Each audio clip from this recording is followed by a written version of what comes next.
Let's pray first before we start. Lord God, our Heavenly Father, we thank you once again for this opportunity to learn more about you. And our topic tonight, Father, is the Holy Spirit. Help us to understand, Father, the ministry of the Holy Spirit and to depend upon Him, Father, more faithfully. In Jesus' name we pray. Amen and amen. Alright, so good afternoon po muli mga kapatid. So far we studied the ministry of the Holy Spirit in the Old and New Testament. And we learned that the Holy Spirit is the one who applies Christ's finished work to believers. So again, the Father planned the redemption. The Son applies or accomplished or purchased the redemption.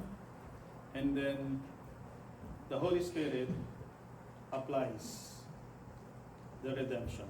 So that's the application. So who remembers some of the ministries of the Holy Spirit? Ano ba yung napag-aralan nating ministry ng Holy Spirit? Diba? He regenerates, He gives life, not just spiritual life, but not just physical life, but spiritual life. He sanctifies, He teaches, He convicts, He illuminates or He illumines Scripture. But today, we're continuing our study, but ang focus po natin ngayon yung one special title that Jesus gave the Holy Spirit. And yung tinatawag na the Paraclete. It's an English word. Ang kanyang Greek Parakletos ang Greek word niya. So ang main text natin is from John 14:16. Can you open your Bibles to John 14:16? And we'll all read together yung ating passage or main text. So Paraclete is the title or the name that Jesus Christ gave the Holy Spirit. So sabi sa John 14:16, "And I will pray the Father, and He shall give you another Comforter, that He may abide with you forever." So today's lesson asks us one question. What does Jesus mean when He calls the Holy Spirit another Comforter, or in other words, another Paraclete? And look at your handout mga kapatid. Look at the overview. Jesus knew He was about to leave His disciples. And imagine yan mga kapatid, for 3 years, aalis na lang ang Panginoon sa kanila. Imagine how discouraged they must have been, di ba? For 3 years, Jesus had been their teacher, their shepherd, their protector, their leader. And now He says that I am leaving. But immediately He gives a wonderful news. Sabi ng Panginoon doon, "You will not be alone, but I will send you another helper." And that another helper is the Holy Spirit. Sabi ni Spurgeon sa kanyang sermon about Paraclete, the Holy Spirit is to us all that Jesus was to His disciples. What does that mean?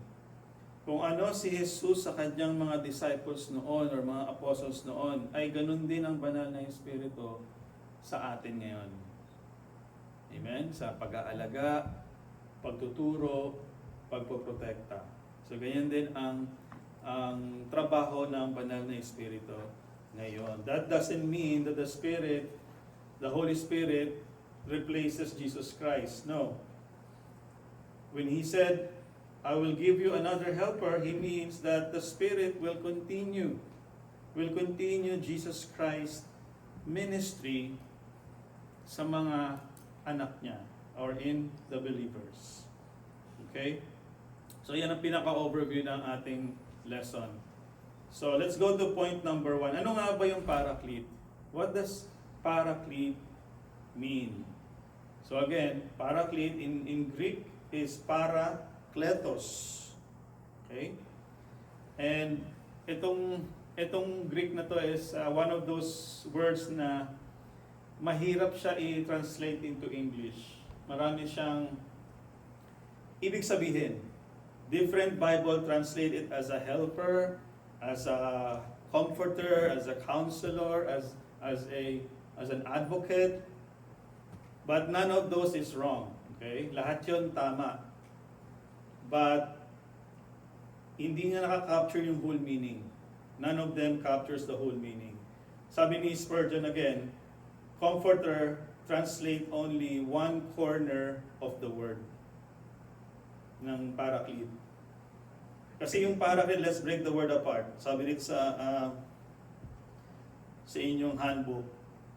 Para means alongside. Kaleo means to call.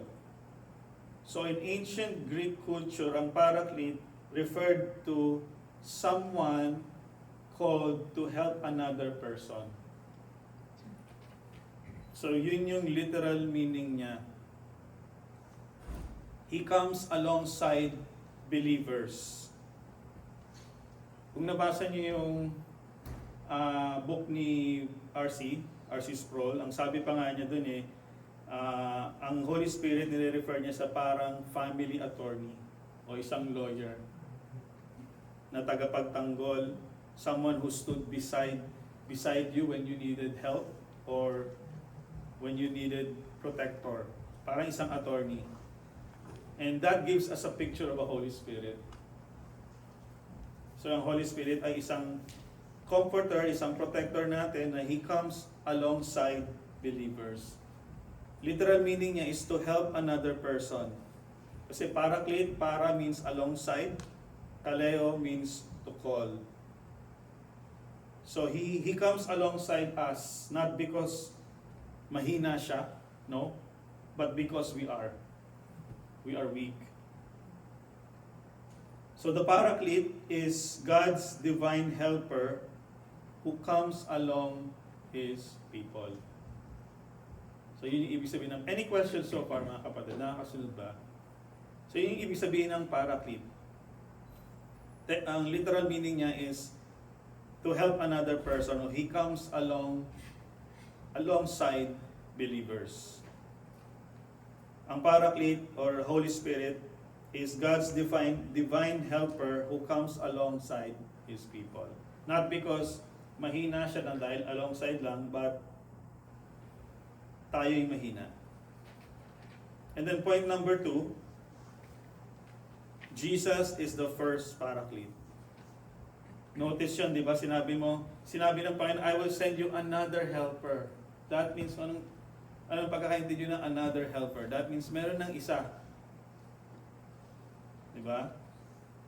Another imply there had to be a first helper.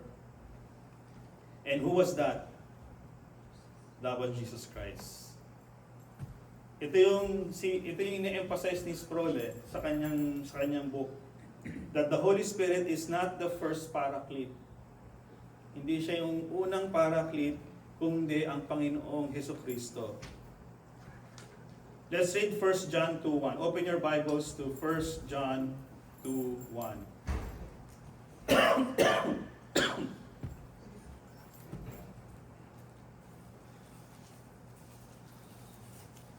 1 John 2:1.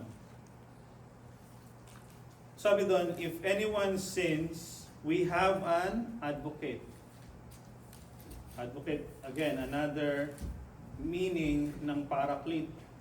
Diba? Advocate, helper, protector, comforter. With the Father, si Jesus Christ, the righteous. So the word translated advocate is exactly the same as parakletos. Okay? So ang Holy Spirit, hindi siya yung unang paraclete, hindi siya yung unang comforter or protector, but ang Panginoong Hesukristo ang una nating paraclete. So we need to make an important distinction here, mga kapatid. Ang Panginoong Jesucristo, He ministers before us, or for us pala, before the Father. Naging comforter siya, naging paraclete siya for us before the Father. Hebrews tells us that He intercedes for us. But the Holy Spirit, ang kanyang ministry, is He ministers within us. So He teaches, He strengthens, He convicts, He guides. So yan ang pagkakaiba, mga kapatid, ng the first paraclete na si Jesus Christ.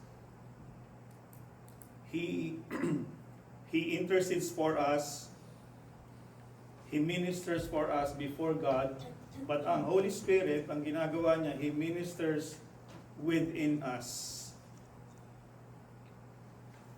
Bakit? Kasi nga, di ba, He permanently dwell into the hearts of the believer. Compared nga sa Old Testament, yung pinag-aralan natin a few weeks ago, na ini-empower nilang yung some of the people in the Old Testament. So Jesus has ascended into heaven, and now the Holy Spirit continues Christ's ministry in believers. Ito talaga that is exactly what Jesus says, na I will send another helper. So merong blank dyan, mga kapatid, na sasagutan nyo. So ano sagot doon? Jesus was the first. And then the Holy Spirit is the another or second paraclete. Any questions so far? Mga kapatid, medyo maikli lang kung I think matatapos natin to today.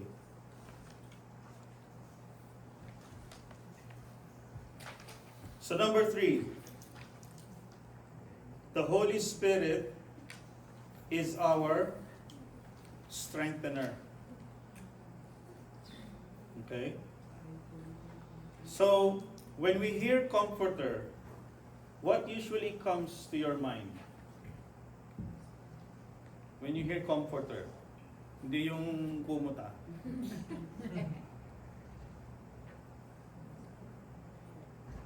Pag tinawag kang isang comforter, anong character na meron ka? Anong dinudulot niya sa iyo? Diba? Pag comforter ka, anong dinudulot ng comforter sa atin? Yung kumot. Warm. It keeps us warm. It makes us feel better, right? Yung comforter. It comforts us when it's cold or when you're sad. Ang comforter, it comforts you when you're sad. Ang comforter, he or she wipes away your tears. Or sometimes they encourage you when you're discouraged. Totoo yun. That is certainly truth in that.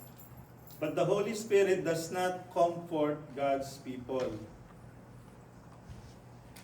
Dr. Sproul points out that this is not Jesus. It's not Jesus' primary emphasis in John 14 to 16. Kasi yung original English word ng comfort comes from two Latin words. Com, with, and then yung fort or forte, strength. So originally, ang ibig sabihin ng comforter in Greek or in Latin words is to strengthen. Yan ang ibig sabihin ng comforter in the Bible, to strengthen. Now let's look at the context kung paano nakuha yan sa John 14 to 16. So itong John 14 to 16 ay sa upper room discourse to. Jesus is in the upper room with His disciples on the night before His crucifixion. Kung bubuksan niyo yung Bible in John 15, it will tell you that tungkol to sa hatred ng world. The world hated me, therefore the world the world will hate you, sabi ni Jesus. If they persecuted me, they will persecute you as well. So ito, bago siya to i-crucify, bago his crucifixion. Then, as Jesus continues speaking in John 16, He says, they will put you out of synagogues. Some will even kill you, thinking they are or you are serving God. Think about that. Dito, Jesus is preparing His disciples for a life of opposition and persecution. Winawarningan na ng Panginoong Hesukristo ang mga disipulo niya, ang mga apostles niya, of opposition and persecution. And in that setting, Jesus promises to send the Paraclete or the Comforter. Hindi niya sinabing, don't worry, disciples, don't worry, apostles, I'll send someone to make you feel better or to keep you warm or to make you happy. No. I will send someone, comforter meaning who will strengthen you. Strengthen you for what? Or strengthen you so that you remain faithful. So that changes how we understand the word comforter. Based dito sa meaning ng comforter in the Bible. The Holy Spirit is not merely our consoler, but He is our strengthener. He gives us courage. He gives us endurance. He gives us faithfulness to stand for Christ in the hostile world or from our spiritual battle. The strength comes through the ministry of the Holy Spirit. Sabi nga ni Paul, di ba? Romans 8:37, we are more than conquerors through Him, through Jesus Christ, who loved us. So the Holy Spirit strengthens believers, strengthens you and I, believers, to remain faithful in a hostile world, in a corrupt world.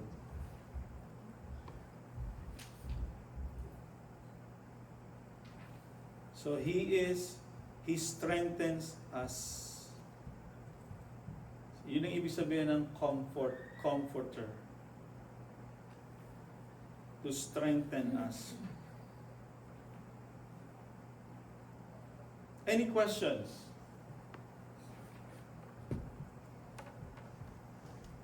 Bilis lang tayo yan. Wala ng part 2. Kasi Paraclete, i-explain lang ni R.C. Sproul talaga kung ano yung Paraclete. Basically, ito lang talaga siya. What does Paraclete mean? Jesus Christ is the first Paraclete and kasi sometimes ang alam natin ng Paraclete, alam natin para sa Holy Spirit lang yun eh.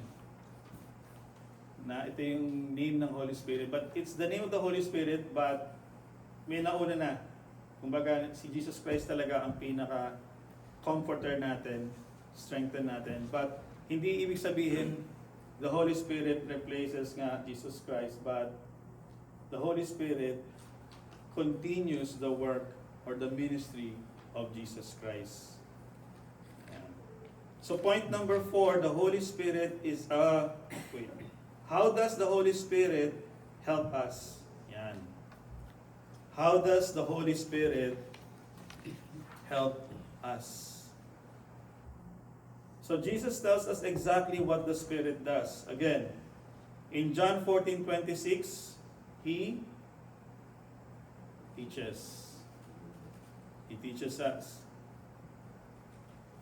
He reminds believers of Christ's words. What does that mean? He illumines the scripture for us.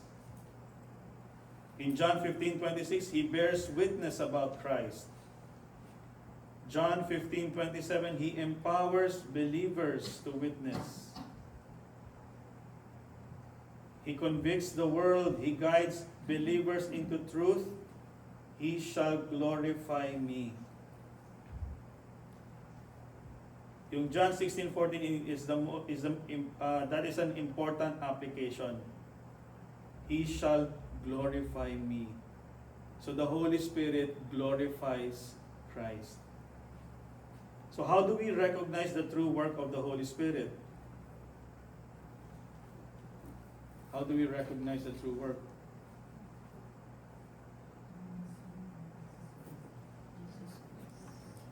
Yeah. The Spirit always points people to Christ, never to himself. So if a church or a ministry that talks about the Holy Spirit but rarely talks about Christ, oh, there is something wrong about that church or about that ministry. Kasi sabi nga ng Panginoon, He shall glorify me. The Spirit shines the spotlight on Jesus. So yung blank there, the Holy Spirit glorifies Jesus Christ. And then point number 5, the Holy Spirit is our advocate. Earlier we learned that the Paraclete was like a family attorney, sabi nga ni R.C. Sproul. Someone who stood beside you to defend and help you. The New Testament uses the same Greek word paraclete here for both Jesus and the Holy Spirit. The same lang sila na paraclete, na comforter for both Jesus and the Holy Spirit, but they minister in different ways. Jesus is our advocate before the Father again, and the Holy Spirit is the advocate within us. Listen to what John says. If anyone does sin, we have an advocate with the Father, Jesus Christ the righteous. Jesus stands before the Father on our behalf. Yun yung pagkakaiba nila. He is our mediator. He pleads His finished work not because the Father is unwilling to save us, no, but because Jesus has fully satisfied God's justice through His death on the cross. So yun ang pagkakaiba nila. Ang Holy Spirit naman, again, is our advocate within us, who indwells in us. He doesn't stand before the Father for us like Jesus does. Instead, He dwells in us. He lives in our heart. He strengthens us. He teaches us. He reminds us of Christ's words. He helps us to pray when we don't know what words or what to pray. And He gives strength us. He strengthens us. He gives us strength to obey Christ. Sabi nga ni Spurgeon, Christ intercedes for the saints in heaven, but the Holy Spirit intercedes in the saints on earth. Again, the Father planned our salvation, the Son accomplished or purchased our salvation, and the Holy Spirit applies the salvation to our daily lives. Diba? Siya rin ang may gawa ng He sanctifies us ang Holy Spirit din. That means we are never left to live the Christian life by ourselves. Amen? Hindi tayo talaga pinabayaan, hindi talaga tayo iniwan ng Panginoong Hesukristo nung nag-ascend siya sa heaven. He gave us another helper who indwells in us, who strengthens us, who comforts us, who teaches us. That's the work of the Holy Spirit, to continue Christ's ministry on earth. God Himself lives in us through His Spirit. The same Holy Spirit who empowered apostle who empowered some people in the Old Testament now dwells in every true or genuine believer. Amen? That is one of the most or greatest comforts and encouragements of the Christian life. Nasa atin ang banal na Espiritu. Nasa puso natin ang Diyos. Ang Panginoong Jesucristo represents us before the Father when He's still walking and living in the earth, on earth. But the Holy Spirit strengthen and help us from within. Hindi po naalis ang Holy Spirit. It's sealed in your heart.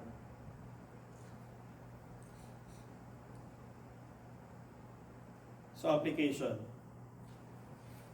Sometimes Christians think of the Holy Spirit only as an emotional experience. Mali. But Scripture presents Him differently. He is our teacher. He's our guide, our helper, strengthener, sanctifier, and our witness. And most importantly, He glorifies Christ. Some people say, sabi ni Spurgeon, important warning, the Holy Spirit told me, and then they say something contrary to the Holy Spirit, to the Scripture. No, the Holy Spirit never contradicts Himself. Because He inspired the Scripture. Therefore, He never leads us away from the Scripture, mga kapatid. Kaya yung sinasabi ng iba na sa Holy Spirit, ito ang utos na, sinabi sa akin ng banal na Espiritu ito, pero contrary to, taliwas naman sa mga ginagawa niya o sa Scripture, that's sinasabi ni Spurgeon na warning against. Important warning na dapat natin malaman. So in summary, any questions so far before we close? Sige po. Yeah, how about the gifts of the Holy Spirit?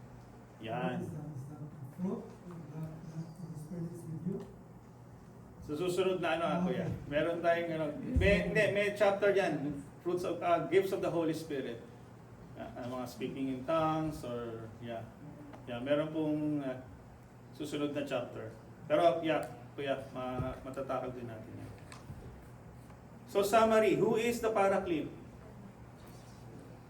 The first Paraclete, right, of Jesus Christ, and the second is the Holy Spirit. What does Paraclete mean? What is the term? One called alongside to help.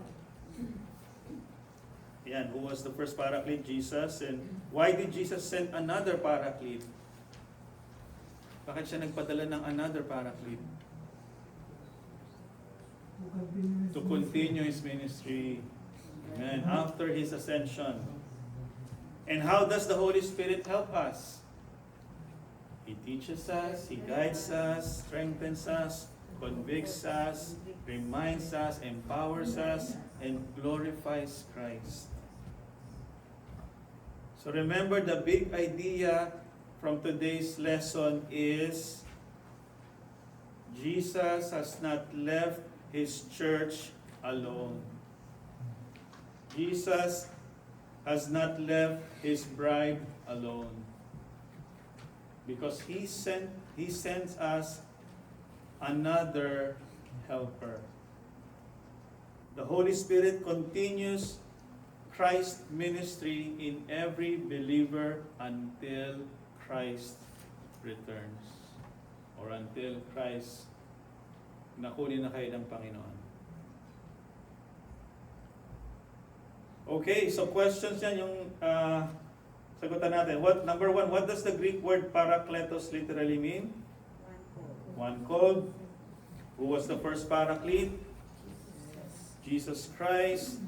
What was the Paraclete in ancient Greek culture? lawyer. What is the original meaning of the English word comfort? With strength. And according to John 16, the Holy Spirit glorifies Jesus Christ.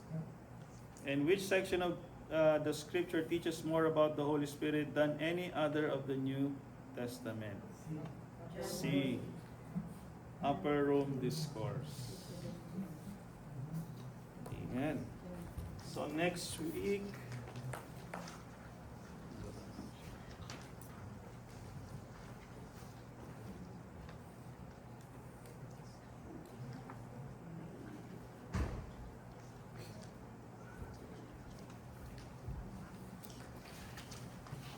mga kapatid, saan ba tayo?